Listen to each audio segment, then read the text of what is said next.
Bonjour à toutes et à tous, bienvenue dans Art et Marché, votre émission hebdomadaire consacrée au marché de l'art. En ce début d'émission, nous nous intéressons à la vente multiplex du groupe de maisons de vente aux enchères Ivoire. Une vente en ligne qui aura lieu dans 15 lieux différents et en simultané. Séverine Luneau, commissaire-priseur au sein de la maison de vente aux enchères Ivoire Reims, sera notre invitée. Et puis pour l'interview du week-end, nous nous intéressons aux 10 ans du marché Paul Bert Serpette au sein des puces de Saint-Ouen. 10 ans de rachat et de développement dynamique. Nous dressons le bilan avec Stéphanie Duplex, directrice générale de Paul Bert Serpette. C'est parti pour Art et Marché, édition week-end.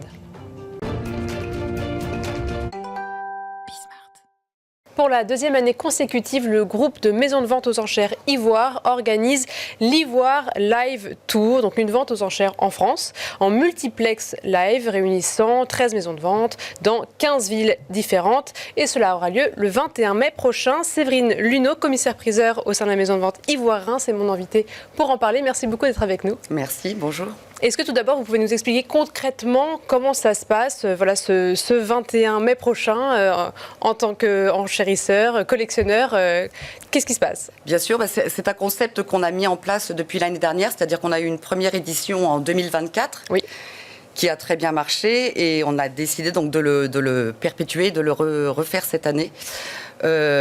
Comment ça va se passer pour les enchérisseurs? De la façon la plus simple possible. Alors on a eu la chance d'être très accompagnés sur ce projet par le groupe Interenchères, oui, qui nous a aidés à développer, puisque on va chacun rester dans notre hôtel des ventes, que ce soit à Reims, à Chartres, à Saint-Étienne, à Troyes, à Toulouse, mais on va se passer le marteau de ville en ville.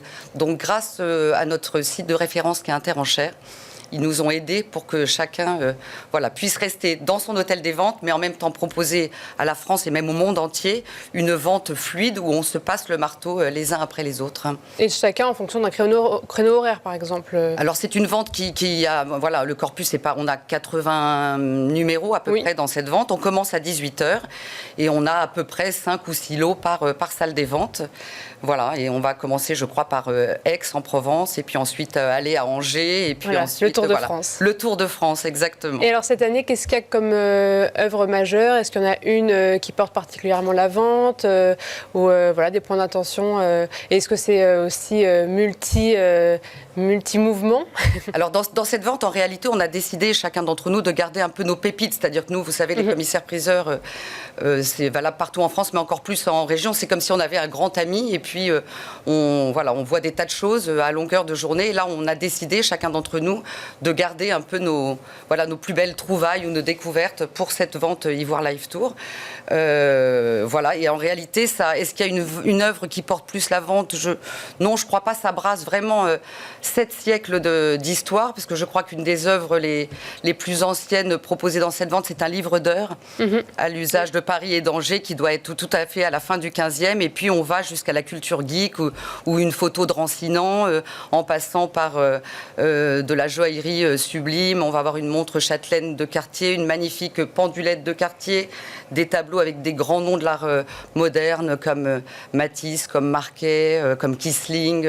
Donc ça brasse hyper généraliste, mais en tout cas avec toujours un coup de cœur de notre part, souvent les commissaires-priseurs. Oui. Voilà. Et vous avez dit que l'année dernière, ça avait bien fonctionné. En fait, quel était l'objectif derrière tout ça, derrière une telle organisation? C'est-à-dire que nous, on est un groupe donc, de commissaires-priseurs uniquement en région, qui existe depuis plus de 20 ans. Donc on commence à avoir une certaine longévité. Ça a été la plupart du temps fondé par des commissaires-priseurs qui étaient là avant nous. Donc il y a une génération qui se renouvelle parfois. Alors c'est un groupe qui est basé sur des valeurs très traditionnelles, de faire vraiment son métier avec beaucoup de sérieux, un grand respect de la déontologie, etc. Mais en même temps, de s'inscrire dans une modernité avec tous ces moyens de communication. On est aujourd'hui on essaye d'être des bons communicants, on est aidés pour cela, mais on avait besoin de développer ce concept tous ensemble et d'axer nos plus belles découvertes. Oui, et qui a une plus grande force de visibilité, j'imagine. Absolument, oui. Et puis ça nous fait un projet d'être tous ensemble, comme on se réunit tous les mois, ça nous faisait un projet commun à mener. C'est vrai qu'on voit aussi, j'ai l'impression, un retour de ces grandes maisons de vente qui essayent de créer un maillage territorial encore plus fort. Vous, j'imagine, la force d'Ivoire, c'est quand même que vous êtes sur le terrain depuis longtemps. Vous sentez que vous avez une position de force à ce niveau-là, d'être vraiment très proche de vos collectionneurs, des maisons que vous accompagnez, des familles que vous accompagnez? Alors, Ivoire, nous, on n'est pas une maison de vente, on est vraiment une réunion de maisons de vente. Mais effectivement, on est très ancré dans nos territoires. Certains membres du groupe sont commissaires-priseurs de père en fils ou de père en fille, et où nous tous, on a repris des études qui sont installées depuis très longtemps, avec une vraie réputation en local, et c'est ça qui est important. Et comme on est répartis sur la France entière, on a un bon maillage territorial et une reconnaissance de nos clients, acheteurs comme vendeurs, pour... des gens qui sont très implantés localement. Merci beaucoup, Servine Luneau. Je rappelle que vous êtes commissaire-priseur au sein de la maison de vente aux enchères Ivoire Reims. Merci de nous avoir présenté cette vente qui aura lieu le 21 mai prochain. Et tout de suite, on passe à l'interview du week-end.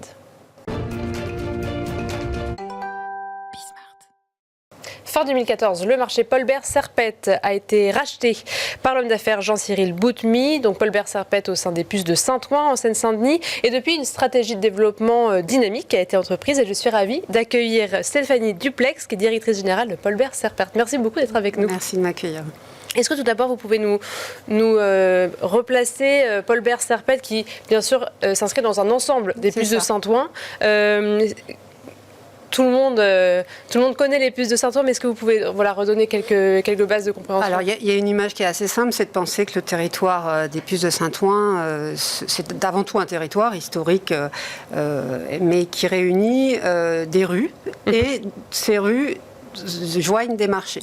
L'histoire, elle, commence en 1885 sur la colonne vertébrale des puces qui est la rue des Rosiers, et sont venus s'additionner en 1920, en 1925, en 1945 et en 1977 et en 1990 les grands marchés.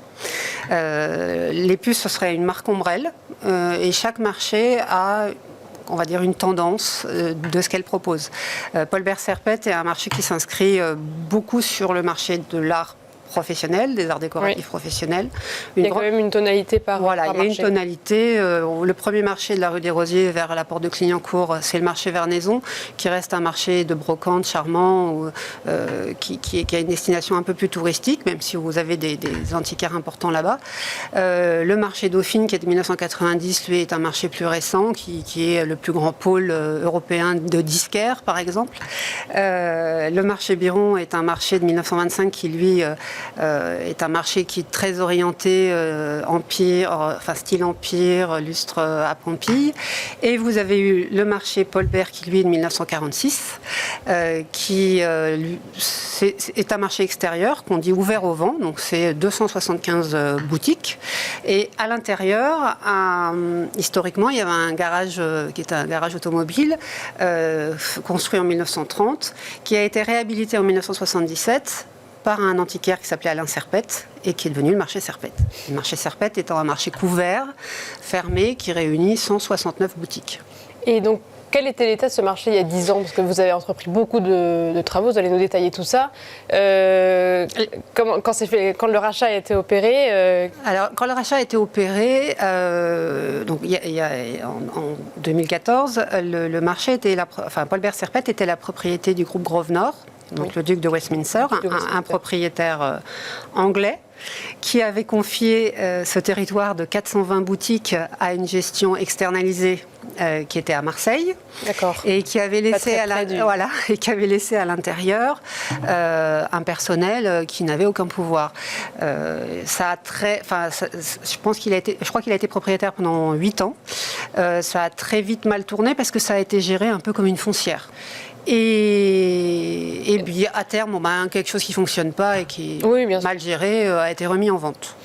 Et donc après ce rachat, quel était l'objectif la première stratégie, les premiers travaux, c'était recréer un outil de travail pour les antiquaires. Oui. Donc, déjà redonner un coup de frais. Donc, les tout premiers travaux ont été de faire de l'étanchéité, tout simplement. Serpette est un marché qui fait 4000 m² et qui a la particularité d'avoir un toit terrasse qui est un parking, qui n'était pas entretenu. Et donc, quand il pleuvait dans les boutiques. Donc, c'est des choses très simples, mais juste que le bâtiment fonctionne. Ensuite, il y a eu des ravalements. Pour refaire rentrer cet endroit dans des codes esthétiques qui lui sont propres quand même, mais qui restent un établissement pris en charge, neuf et présentable.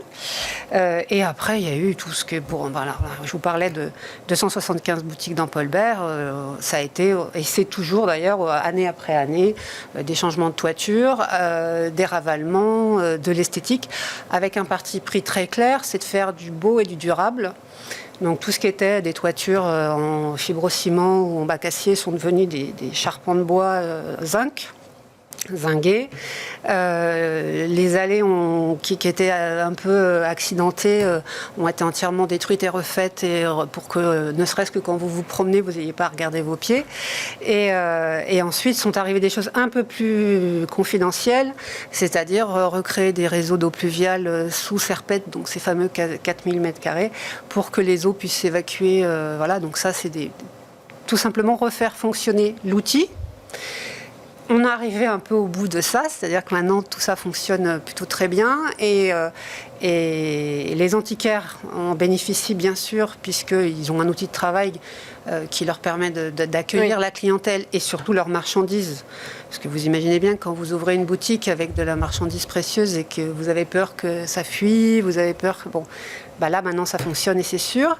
Et puis maintenant on en est, une fois que le territoire est stabilisé, à vouloir un peu recréer ce que la gentrification de la première couronne parisienne a fait perdre aux puces, c'est-à-dire tous les organes annexes, c'est-à-dire le stockage de la marchandise, le logement des artisans d'art, l'accueil de la clientèle. Et donc la phase de développement... Dans laquelle on rentre. Enfin on est un peu déjà les deux pieds dedans. D'accord. Puisque là, pour le coup, on est en face, toute la partie administrative, permis de construire, achat de terrain. Tout ça, c'est derrière. Ça, c'est derrière. Et là, on est en train de signer les marchés et de mettre en place, de faire démarrer tous les projets. Donc, on a eu, par un heureux hasard, un bâtiment mitoyen, qui était une copropriété de 18 appartements, qui a été entièrement désaffecté par un ancien propriétaire à qui on a racheté ces bâtiments vides et qu'on va réhabiliter pour transformer ça en hôtel qui sera une espèce de... entre l'hôtel et la résidence de loisirs, parce que l'idée, c'est pas tant de créer de l'hôtellerie. On a largement ce qu'il faut sur le territoire en hôtellerie. On a le Mob House qui est collé à nous et avec qui on travaille très bien. Mais là, l'idée, c'est plutôt d'avoir une réponse à nos marchands. Parce qu'on accueille quand même 375 marchands actuellement, qui ne sont pas tous des Parisiens, qui peuvent être aussi des provinciaux, et qui ont des problématiques de logement ponctuelles quand ils sont sur les puces pour venir travailler.